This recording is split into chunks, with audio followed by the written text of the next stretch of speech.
je trouvais important, parce que nous, on est convaincus des bénéfices du sport santé et du sport pour la santé, tout simplement. Mais je trouvais important que les ambassadeurs du sport santé soient les adhérents eux-mêmes. Donc on a la chance parmi nous d'avoir 3 personnes avec des profils très différents, des pathologies différentes. Et je vais leur demander gentiment de me rejoindre, s'il vous plaît. Je vais appeler Bettina, Jean et Bernard pour nous rejoindre.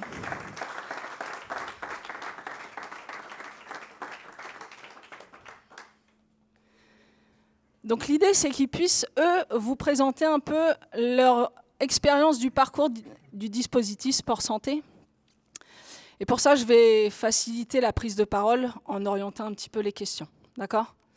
Donc je vais présenter Bettina, qui nous a rejoint en octobre 2025, fraîchement. Et je voulais savoir si tu pouvais nous expliquer comment tu as intégré le dispositif Sport Santé. Par quel biais tu nous as connus et pourquoi tu nous as rejoints. Bien, c'est ma kiné qui est ici présente, qui m'a proposé de venir faire un bilan. Au début, j'avoue que je n'étais pas hyper chaude.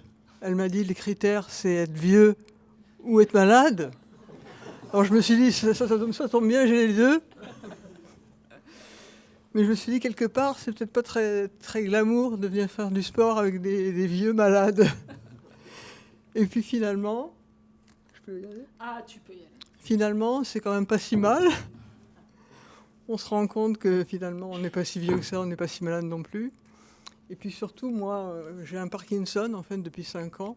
J'ai été diagnostiqué il y a 5 ans. Et les médecins, mes neurologues m'ont toujours dit, le meilleur médicament, c'est le sport pour le Parkinson. Mais par contre, ils ne proposent rien.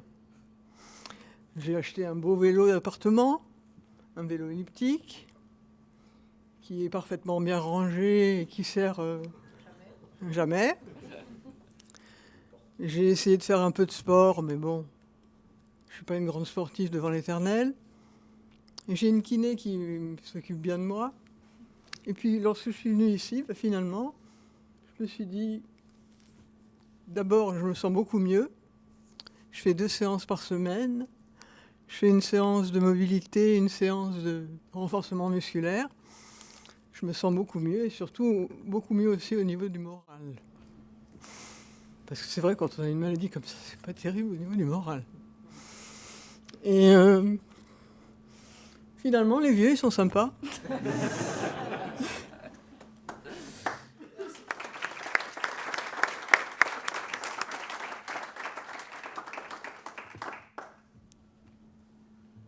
Bonjour messieurs, dames.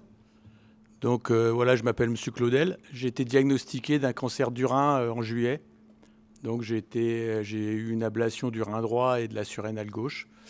Et voilà, donc je suis plombier chauffagiste normalement. J'ai eu une vie sociale avec mes collègues. Et du jour au lendemain, je me suis retrouvé désociabilisé et seul avec ma maladie. Et bon, j'ai attendu l'opération. Puis après, j'ai eu une période post-opératoire un peu difficile. Et là, je me suis retrouvé fatigué, ne voulant pas sortir, voulant rester chez soi et ne rencontrant plus personne. Et là, dans la tête, ça a été terrible parce que le petit vélo fonctionne et on gamberge et on se désociabilise et on reste tout seul en fin de compte. Et donc, par l'intermédiaire de Sport Santé, c'est que j'ai trouvé dans le catalogue de Neuilly.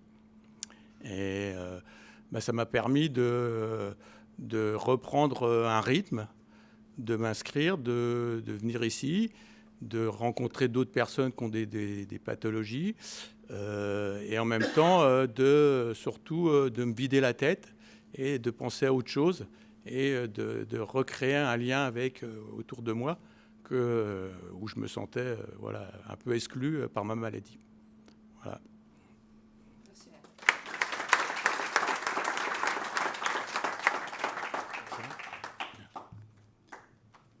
Bonsoir, je m'appelle Jean et j'ai la particularité d'être sourd-aveugle.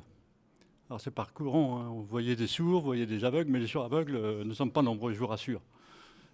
puisque nous sommes à peu près 15 000 en France, entre 0 et 60 ans. Mais les sourds-aveugles, c'est 400 000 personnes dès qu'on dépasse les 75 ans. Voilà. Donc j'ai 68 ans. Je suis sorti du statistique des 0-60 ans et je ne suis pas entré dans les statistiques des plus de 75 ans. Je suis désolé, je suis hors zone. Ça ne me change pas. Bien. J'ai un syndrome de Usher. Alors c'est quoi un syndrome de Usher?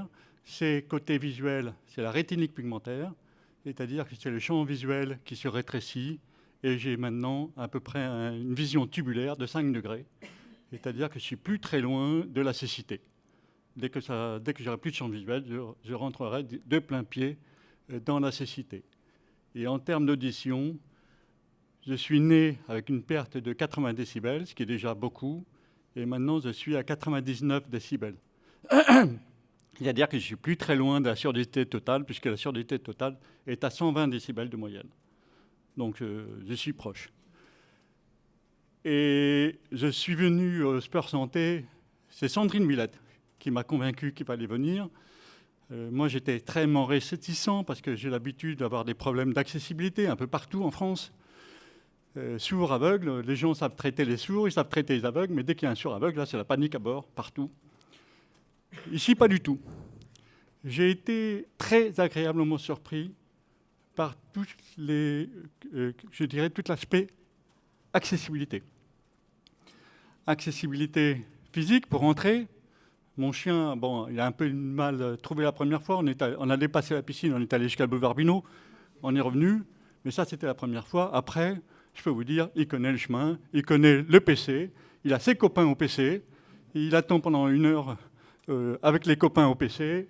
Et puis, quand il me voit, il est quand même content de me voir. Je vous rassure, il saute, il est content. Autre accessibilité, c'est effectivement la conception du bâtiment est très accessible pour les malvoyants et pour les sourds, puisqu'il y a même l'indication magnétique, c'est magnifique. Et puis Vanessa qui arrive à faire le cours collectif, mais aussi l'accessibilité vers moi. Donc c'est remarquable parce que moi, j'entends rien, bien entendu, particulièrement quand je suis couché. Voilà, donc elle fait attention. Et quand je n'entends pas que c'est fini, je continue mes mouvements pendant que les autres ont arrêté. Elle me fait une petite tapote là pour dire « c'est fini ». Voilà, bon. Et autre particularité, c'est qu'avec le syndrome de Usher, j'ai des troubles ciliaires, c'est-à-dire que j'ai des troubles d'équilibre. Mais je ne l'ai appris que cette année. C'est-à-dire que toute ma vie, j'avais des troubles ciliaires sans le savoir. Donc je me corrigeais constamment mes problèmes d'équilibre. Mais je n'ai jamais autant si bien constaté ces problèmes d'équilibre que depuis que je suis avec Vanessa. Elle fait des exercices, comme tout à l'heure, là. Vous avez tous fait l'exercice d'équilibre. Je n'ai pas osé le faire, parce que sinon je partais, boum, droit devant. Donc, oui, je fais quoi comme atelier? Moi, je fais les appareils, là, on appelle ça, voilà, et le stretching, équilibre. Donc, c'est pas évident, mais c'est hyper chouette. Je suis là depuis le 5 novembre, donc c'est relativement récent. Qu'est-ce que je peux dire d'autre? C'est pas mal, déjà. C'est très bien, ouais.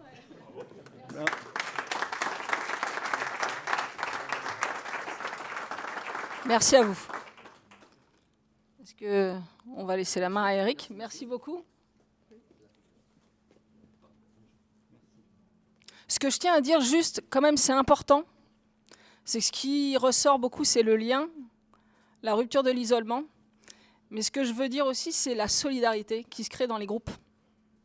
C'est-à-dire, Jean, avant, je descendais le chercher. Aujourd'hui, il y a une solidarité qui fait que c'est les adhérents eux-mêmes qui l'accueillent en bas et qui le montent. Là, typiquement, l'exemple a été clair. Ils sont allés l'accompagner pour qu'il aille s'asseoir. Voilà. Il y a plein de petites mises en place entre eux qu'ils arrivent à trouver. Quelqu'un qui va avoir un niveau cognitif peut-être un peu plus altéré, il y a une solidarité. On va lui mettre sa chaise, on va lui faire gagner du temps, etc. etc. Donc, c'est à prendre aussi en compte. Voilà. Merci beaucoup.